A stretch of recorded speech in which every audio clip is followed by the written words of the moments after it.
Ano nangyayari sa'yo? Anong nangyayari sa pamilya natin? Mamamatay tao na ba tayong lahat? Mercedes! Sinaad ni Moises sa mga pulis na si Jaime mismo ang sumaksak sa presidente, pero sinumbat ng mga pulis na hindi yun magagawa ni Jaime. Giniit naman ni General Arevalo kay Mangestong na hindi biro ang ginawa ng anak niya, na isa siyang threat sa society at sa buhay ng Pangulo, na act of terrorism crime ang ginawa niya. Sinumbat naman ni Grace na kailan kaya sila makikinig sa mga taong katulad nila. Sabay sinumbat din ni Mangestong na nasa serbisyo sila para magprotekta at hindi para maging tuta ng isang pamilya. Kaya binalaan siya ni General Arevalo na mag-iingat siya sa pananalita niya, pero sinumbat ni Mangestong na yun ang totoo. Pero sinumbat naman ng General na ang totoo ay hindi na makakalabas ng kulungan si Moises, kaya nagtinginan sila Grace at Mangestong.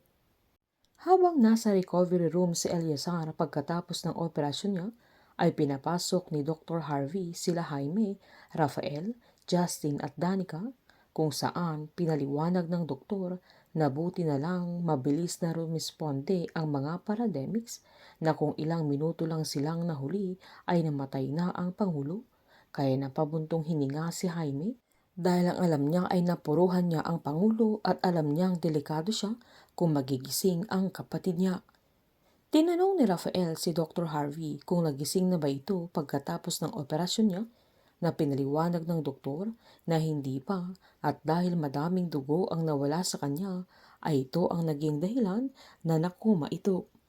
Tinanong din ni Rafael kung may chance pa para makasurvive ang tito niya, na sinaad naman ni Dr. Harvey na konti na lang ang pag-asa ng presidente para mabuhay ito, at kung matatagalan ang kanyang koma ay magdudulot ito ng brain damage niya. Nakiusap pa si Jaime kay Dr. Harvey na gawin niya ang lahat para mailigtas niya ang buhay ni Eleazar, kaya pinagmasdan siya ni Rafael. Nang umalis si Dr. Harvey ay sinaad ni Jaime kay Danica na nakausap pa niya ang papa niya bago siya nasaksak, na may ipapa-approve sana siyang event para sa isang foundation na inorganisa ng pamilya nila, at umalis siya pagkatapos nilang mag-usap, na hindi niya alam na andoon si Moises, na si Danica pa mismo ang nagpapasok, na kung alam lang sana niya ay napigilan pa niya ang binata, na hindi na siya dapat umalis at hindi niya iniwan ang kapatid niya. Palabang sinaad ni Danica na alam niyang hindi si Moises ang may gawa nun sa papa niya, dahil naniniwala siyang hindi kayang saktan ng binata ang presidente at kahit sinong tao, kaya nagulat si Rafael sa reaksyon ng dalaga.